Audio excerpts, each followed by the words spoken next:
Hello, welcome to law excellence Telugu current affairs. ఏదైతే Malleshwar madam చేస్తూ ఉన్నారో ఆఫ్లైన్ క్లాసెస్ ఉన్నాయి కాబట్టి ఆవిడికి టైం కుదరట్లేదు. వీలైనంత త్వరగా ఆ వీడియోస్ని అప్లోడ్ చేయటం జరుగుతుంది. ఇవాల్టి వీడియోలో మనం ఈనాడు, సాక్షి మరియు నమస్తే తెలంగాణ పేపర్స్లోని ఇంపార్టెంట్ కరెంట్ అఫైర్స్ గురించి డిస్కస్ చేసుకుందాం. ఇవాల్టి మన ఫస్ట్ ఆర్టికల్ వచ్చేసి సైబర్ నేరాలకి సంబంధించి. సాంకేతిక పరిజ్ఞానాన్ని విస్తృతంగా వినియోగించుకునేటప్పుడు చాలా సవాళ్లు ఎదురవుతూ ఉంటాయి. అందులో అత్యంత సమస్యాత్మకమైనటువంటిది సైబర్ నేరాలు. 2014 నుంచి గణాంకాలని గనక పరిశీలిస్తే ప్రతి ఏడాది భారతదేశంలో సైబర్ నేరాల సంఖ్య గణనీయంగా పెరుగుతోంది. వీటిని కట్టడి చేయటానికి మన దేశంలో సమర్థవంతమైనటువంటి వ్యవస్థ అనేది లేదు. సైబర్ నేరగాల బారిన పడినటువంటి బాధితులు పోలీసులు ఆశ్రయించినా కూడా న్యాయం జరిగే అవకాశాలు చాలా తక్కువగా ఉంటూ ఉన్నాయి. నేర విచారణలో దేశంలోని వివిధ ప్రాంతాల పోలీసుల మధ్య సమన్వయ లోపాన్ని ఆసరాగా చేసుకుని సైబర్ నేరగాళ్లు పెరిగిపోతూ ఉన్నారు. ఇలాంటి పరిస్థితుల్లో కేంద్ర హోం మంత్రిత్వ శాఖ కొత్తగా ప్రవేశపెట్టినటువంటి I4C వ్యవస్థ అన్నటువంటిది ఇలాంటి నేరాలకి పాల్పడుతున్నటువంటి సైబర్ నేరగాళ్లని గుర్తించటంలో కీలక పాత్ర పోషిస్తోంది. ఆన్లైన్ వేధింపులు, ఫిషింగ్, అలాగే డిక్షనరీ అటాక్, కుకీస్ని దొంగలించటం, ఇలాంటి వివిధ పద్ధతుల ద్వారా అకౌంట్ హ్యాకింగ్ చేయటం, డీప్ ఫేక్స్ లాంటి మిషన్ లెర్నింగ్ ఆధారంగా పనిచేసేటటువంటి విధానంలో మహిళలకి సంబంధించినటువంటి అభ్యంతరకరమైనటువంటి వీడియోలు తయారు చేయటం, ఇలాంటి సైబర్ నేరాలు ఎన్నో చోటు చేసుకుంటూ ఉన్నాయి. వీటిని పక్కన పెడితే మన దేశంలో జరుగుతున్నటువంటి సైబర్ నేరాల్లో ఆర్థికపరమైనవే ఎక్కువగా ఉంటూ ఉన్నాయి. పైగా 2020లో కరోనా విజృంభణ కారణంగా దేశవ్యాప్తంగా లక్షల మందిలో ఉపాధి కోల్పోయారు. అలాంటి వాళ్ళలో కొంతమంది సులభంగా డబ్బు సంపాదించటం కోసం కొత్తగా ఆన్లైన్ నేరస్తులుగా అవతరిస్తూ ఉన్నారు. దాంతో గతంతో పోలిస్తే ఆర్థికపరమైనటువంటి సైబర్ నేరాలు 4 రెట్లు పెరిగాయి. అధిక శాతం సైబర్ నేరాలు జార్ఖండ్, ఢిల్లీ, బీహార్, రాజస్థాన్ రాష్ట్రాల ద్వారా జరుగుతూ ఉన్నాయి.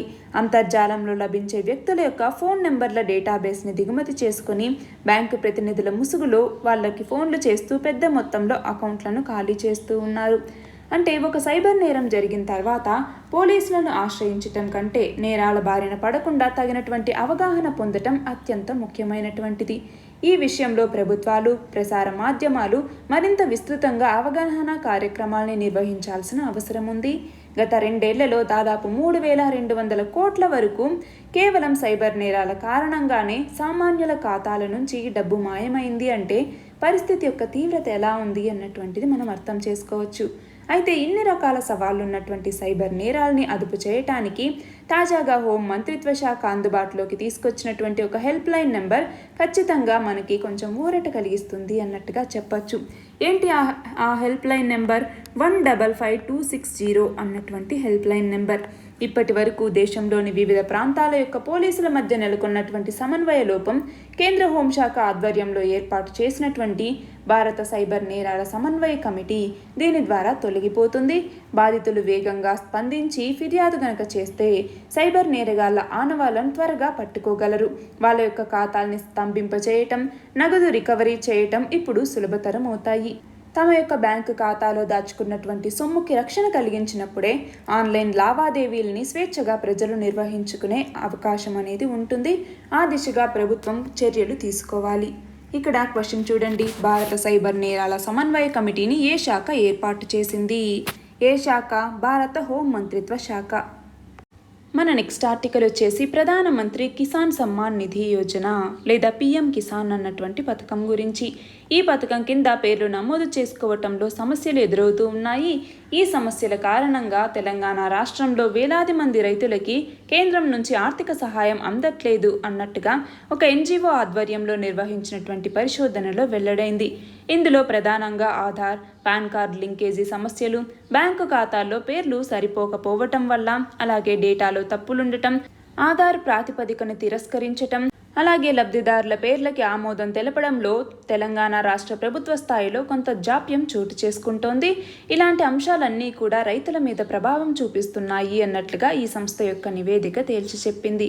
ఇందులో భాగంగా ఈ పథకం మొదలైన నాటి నుంచి కూడా మొత్తం 38 లక్షల మంది రైతులు రిజిస్టర్ చేసుకోగా వాళ్ళకి 2.83 కోట్ల ఇన్స్టాల్మెంట్ల ద్వారా 5,664 కోట్ల రూపాయల లబ్ధి చేకూరాలి. అయితే కేవలం 37 లక్షల మంది రైతులకి 2.65 కోట్ల ఇన్స్టాల్మెంట్ ద్వారా 5,311 కోట్లు మాత్రమే అందాయి అన్నట్లుగా ఇక్కడ చెప్తూ ఉన్నారు. క్వశ్చన్ చూడండి, పిఎం కిసాన్ పథకాన్ని ఏ సంవత్సరంలో ప్రవేశపెట్టారు? 2019 సంవత్సరం ఫిబ్రవరిలో పిఎం కిసాన్ అంటే ప్రధానమంత్రి కిసాన్ సమ్మాన్ నిధి యోజన అన్నటువంటి దాన్ని తీసుకురావటం జరిగింది.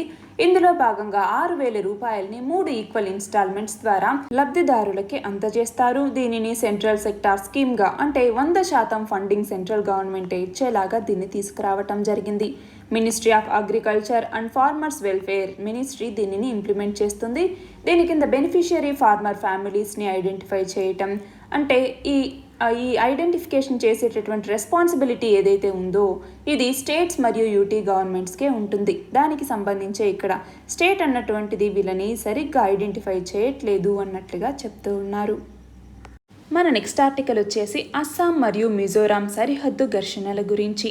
ఒకవైపు అస్సాం మిజోరాం సరిహద్దులో ఘర్షణలు చోటు చేసుకుంటూ ఉంటే మరొక వైపు ఇతర రాష్ట్రాలతో సరిహద్దు విషయమై ఉన్నటువంటి వివాదాలని పరిష్కరించుకునే దిశగా అస్సాం చర్యలకు ఉపక్రమించింది. ఈ మేరకి అస్సాం నాగాలాండ్ సరిహద్దులో నెలకొన్నటువంటి వివాదం పరిష్కారానికి రెండు ప్రభుత్వాలు ఒక ఒప్పందాన్ని చేసుకున్నాయి.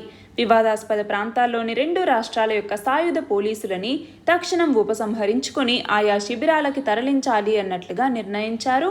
ఒప్పందం ప్రకారం దెసోయి లోయ అభయారణ్యం, దీనిని నాగాలాండ్లో సురాంకాంగ్ లోయగా పిలుస్తూ ఉంటారు. అయితే వివాదాస్పద స్థలాల్లోని సాయుధ పోలీసుల్ని 24 గంటల్లోగా పూర్తిగా ఉపసంహరిస్తారు. దాని తర్వాత రెండు రాష్ట్రాల ప్రభుత్వాలు డ్రోన్ల ద్వారా, ఉపగ్రహ ఛాయాచిత్రాల ద్వారా యథాతథ స్థితిని కొనసాగేందుకు కృషి చేస్తాయి. జూలై 26వ తేదీన అస్సాంకి మరియు మిజోరాం సరిహద్దుల్లో ఘర్షణలు చోటు చేసుకున్నాయి. అందులో భాగంగా 6 మంది పోలీసులు మృతి చెందటం జరిగింది. ఇక్కడ క్వశ్చన్ చూడండి, లుషాయి హిల్స్ ఎక్కడ ఉన్నాయి? మిజోరాం మరియు మణిపూర్లో కూడా కొంత భాగం లుషాయి హిల్స్ మౌంటైన్ రేంజ్ అనేది ఉంది. ఇది పట్కాయ్ రేంజ్ సిస్టంలో భాగంగా దీన్ని బ్లూ మౌంటైన్ అని కూడా పిలుస్తూ ఉంటారు. నార్థన్ అరకన్యోమా సిస్టమ్ ఏదైతే ఉందో అంటే హిమాలయాస్కి కంటిన్యూషన్గా చెప్పుకునేటటువంటి అరకాన్యోమా ఏదైతే ఉందో దాని యొక్క నార్త్ పార్ట్ని ఫామ్ చేయటంలో ఈ లుషాయి హిల్స్ అన్నటువంటివి పాత్రను పోషిస్తాయి. మన నెక్స్ట్ ఆర్టికల్ వచ్చేసి బాలగంగాధర్ తిలక్. ఈయన 1856వ సంవత్సరం జూలై 23వ తేదీన జన్మించారు మహారాష్ట్రలో. ఈయన 1920వ సంవత్సరం ఆగస్టు 1వ తేదీన ముంబైలో మరణించారు. అంటే ఆగస్టు 1వ తేదీని బాలగంగాధర్ తిలక్ 101వ వర్ధంతిగా మనం జరుపుకుంటూ ఉన్నాము. దానికి సంబంధించినటువంటిదే ఈ ఆర్టికల్. ఇక్కడ క్వశ్చన్ చూడండి, స్వరాజ్యం నా జన్మ హక్కు అని నినాదాన్ని ఇచ్చింది ఎవరు? బాలగంగాధర్ తిలక్. మన నెక్స్ట్ ఆర్టికల్ వచ్చేసి ప్రపంచీకరణ వల్ల అసమానతలు అనేవి పెరిగిపోయాయి. దీనివల్ల ఒక్క తరంలోనే భారత జీడిపి 3 ఇంతలు పెరిగింది, కానీ కార్మికులకి ఇందులో వాటా దక్కలేదు అన్నట్లుగా నోబెల్ బహుమతి గ్రహీత, హార్వర్డ్ యూనివర్సిటీ లెక్కలు మరియు ఆర్థిక శాస్త్రాల్లో ప్రొఫెసర్ అయినటువంటి ఎరిక్ మస్కిన్ ఈయన అభిప్రాయపడ్డారు. భారతదేశంలో కోవిడ్-19 కంటే ప్రజల మధ్య పెరుగుతున్నటువంటి ఆర్థిక అంతరాలే అతిపెద్ద సమస్యగా ఉన్నాయి అన్నట్లుగా ఆయన అభివర్ణించటం జరిగింది. ప్రపంచీకరణతో అభివృద్ధి చెందుతున్నటువంటి దేశాల్లో సంపద అనేది పెరిగింది, దాంతోపాటే అసమానతలు కూడా పెరిగాయి అన్నట్లుగా వివరించటం జరిగింది. ఇక్కడ క్వశ్చన్ చూడండి, ఎరిక్ మస్కిన్ ఏ సంవత్సరానికి గాను ఆర్థిక శాస్త్రంలో నోబెల్ బహుమతిని పొందారు? 2017వ సంవత్సరంలో మెకానిజం డిజైన్ థియరీ అనేటటువంటి అంశం మీద చేసినటువంటి కృషికి ఆయనతో పాటు ఎల్ హుర్విక్, ఆర్ మేర్సన్లకి సంయుక్తంగా నోబెల్ బహుమతిని ఇవ్వటం జరిగింది. మన నెక్స్ట్ ఆర్టికల్ వచ్చేసి రాష్ట్రపతి రామ్నాథ్ కోవింద్ని మిజోరాం గవర్నర్ కలిశారు. జూలై 19న ఆ రాష్ట్ర గవర్నర్గా బాధ్యతలు చేపట్టిన తర్వాత తొలిసారిగా ఢిల్లీకి రావటం జరిగింది. అయితే రీసెంట్గా ఏదైతే అస్సాం మరియు మిజోరాం ఘర్షణలు జరుగుతూ ఉన్నాయో దానికి సంబంధించి అస్సాం మరియు మిజోరాం గవర్నర్లని ఢిల్లీకి వచ్చి కలవాల్సిందిగా ఆదేశించటం జరిగింది. ఆ నేపథ్యంలో మిజోరాం రాష్ట్ర గవర్నర్ ఢిల్లీకి వెళ్లారు.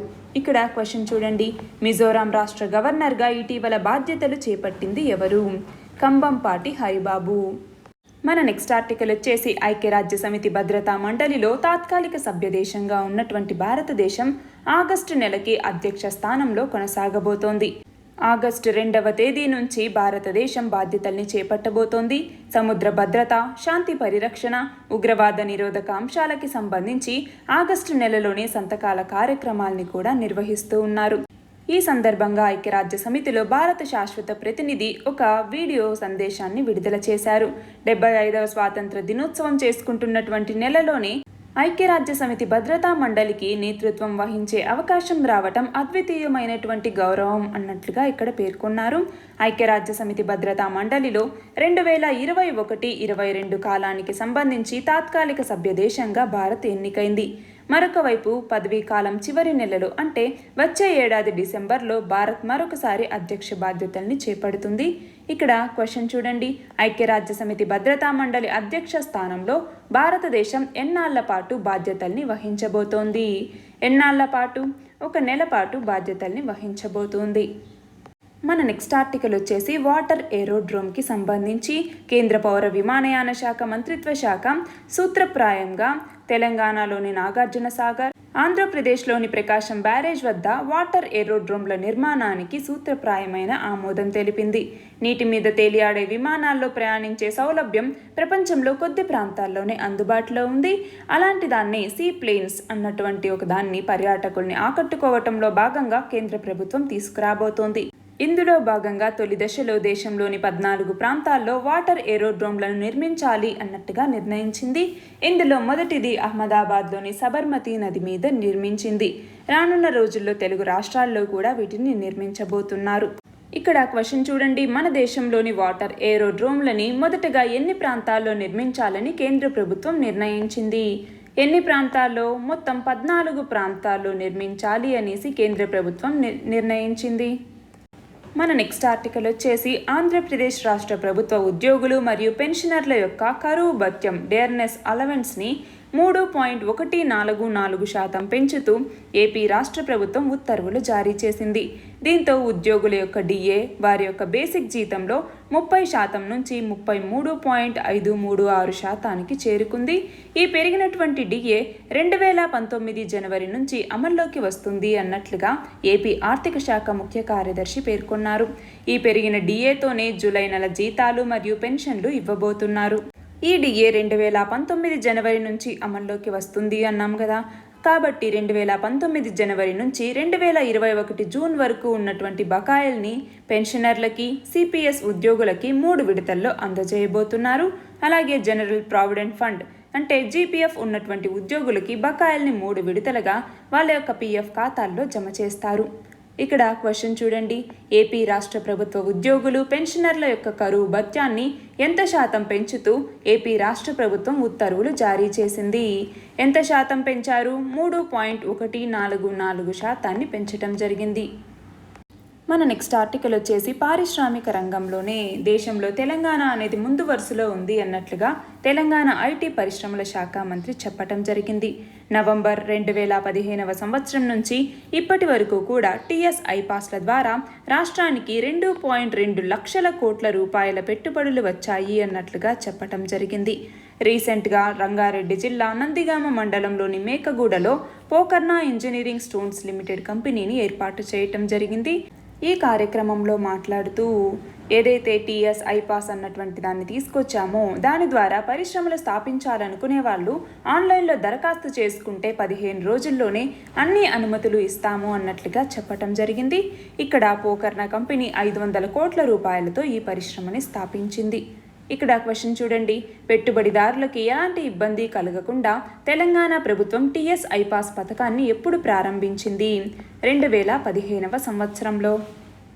ఇవాల్టి మన లాస్ట్ ఆర్టికల్ వచ్చేసి తెలంగాణ పర్యాటక శాఖ మొత్తం 148 కోట్ల రూపాయలతో 3 స్థలాల్లో అంటే శ్రీ రాజరాజేశ్వర రిజర్వాయర్ పరిధిలోను, అలాగే అన్నపూర్ణ రిజర్వాయర్ పరిధిలోను, అలాగే అక్కడ ఉన్నటువంటి ఐలాండ్లో కూడా అప్పర్ మానేరు పరిధిలోను మొత్తం 148 కోట్ల రూపాయలతో కొన్ని ప్రతిపాదనల్ని తీసుకురావటం జరిగింది. అక్కడ 3 రిజర్వాయర్లని పర్యాటక కేంద్రాలుగా తీర్చిదిద్దటం కోసం ప్రాథమిక అంచనాల్ని సిద్ధం చేశారు. ఈ 3 రిజర్వాయర్ల పరిధిలో పర్యాటక రంగంలో భాగంగా ఏర్పాటు చేయాల్సినటువంటి నిర్మాణాలు, రిసార్ట్స్ ఇలాంటి వాటికి స్థలం గుర్తించటమే కాకుండా ప్రపంచ స్థాయి పర్యాటకులకి ఆకట్టుకునేందుకు అన్ని రకాల ఏర్పాట్లని ఈ ప్రాంతంలో చేసేందుకు ప్రతిపాదనని సిద్ధం చేశారు. దీనికి మొత్తం 148.50 కోట్ల రూపాయలు ఖర్చు అవుతుంది అన్నట్లుగా ప్రాథమిక అంచనా. అయితే ఇక్కడ రాజరాజేశ్వర రిజర్వాయర్ పరిధిలోకి వచ్చేసరికి మొత్తం 70 కోట్ల రూపాయలతో అక్కడ ఎకో ఫ్రెండ్లీ థీమ్ రిసార్ట్ని ఏర్పాటు చేయటం, హిల్ టాప్ రెస్టారెంట్లు, adventure activity zones, theme park zone ఇలాంటివన్నీ ఏర్పాటు చేస్తారు. అలాగే అన్నపూర్ణ రిజర్వాయర్ పరిధిలో మొత్తం 53.50 కోట్ల రూపాయలతో 2 కొండలను కలిపేటటువంటి రూప్వేని తీసుకురావటం, వాటర్ స్పోర్ట్స్, క్యాంపింగ్ సైట్స్, అలాగే వారసత్వ నిర్మాణాల యొక్క పరిరక్షణ, సైక్లింగ్ ట్రాక్స్ని ఏర్పాటు చేయటం, వాకింగ్ ట్రాక్లను ఏర్పాటు చేయటం, లేజర్ ప్రదర్శనల కోసం ఎయిర్ థియేటర్లను ఏర్పాటు చేయటం, అలాగే అప్పర్ మానేరు పరిధిలో 25 కోట్ల రూపాయలతో ఇప్పటికే ఉన్నటువంటి గెస్ట్ హౌస్ని ఆధునికీకరించటం, థీమ్ గార్డెన్ని ఏర్పాటు చేయటం, చిల్డ్రన్ ప్లే ఏరియాని ఏర్పాటు చేయటం లాంటివి చేస్తారు. ఇక్కడ క్వశ్చన్ చూడండి, శ్రీ రాజరాజేశ్వర రిజర్వాయర్ ఎక్కడ ఉంది? దీనిని మిడ్ మానేరు డ్యామ్ అని కూడా పిలుస్తూ ఉంటారు. దీన్ని Shri Rajarajeshwara reservoir SRR reservoir అని కూడా పిలుస్తూ ఉంటారు. ఇది బోయిన్పల్లి మండలంలో ఉంది. బోయిన్పల్లి మండలం ఎక్కడ ఉంది? రాజన్న సిరిసిల్ల డిస్ట్రిక్ట్లో ఉంది, తెలంగాణకి సంబంధించినటువంటిది. అక్కడ ఈ కార్యక్రమాలు అంటే ఏవైతే పర్యాటక శాఖ అన్నటువంటివి అక్కడ కొన్నింటిని ఏర్పాటు చేయాలి టూరిజం కోసం అన్నటువంటి ప్రతిపాదనల్ని చేపట్టడం జరిగింది. నిన్నటి క్వశ్చన్ వచ్చేసి, ఏ రాష్ట్రం మొదటి ఆర్కిడ్ కన్జర్వేషన్ సెంటర్ని ప్రారంభించింది? ఏ రాష్ట్రం ప్రారంభించింది? ఉత్తరాఖండ్. ఉత్తరాఖండ్లో ఉన్నటువంటి చమోలి జిల్లాలో దాదాపు 70 విభిన్న జాతుల మొక్కలతో ఉత్తరాఖండ్ మొదటి ఆర్కిడ్ కేంద్రాన్ని ప్రారంభించింది. ఉత్తరాఖండ్ మొత్తం 250 రికార్డ్ చేయబడినటువంటి ఆర్కిడ్ జాతులను కలిగి ఉంది. ఇందులో కేవలం ఆర్కిడ్ జాతులకి మాత్రమే అంకితం చేయబడినటువంటి కేంద్రం ఇది. ఇవాల్టి క్వశ్చన్ వచ్చేసి, ఇటీవల అతి పురాతన నత్తల శిలాజాన్ని ప్రిహా బృందం తెలంగాణలోని ఏ జిల్లా అడవుల్లో కనుక్కున్నారు? దీని ఆన్సర్ కమెంట్ సెక్షన్లో ఇవ్వండి. కరెక్ట్ ఆన్సర్ రేపటి వీడియోలో చూద్దాం. All the very best and thank you very much.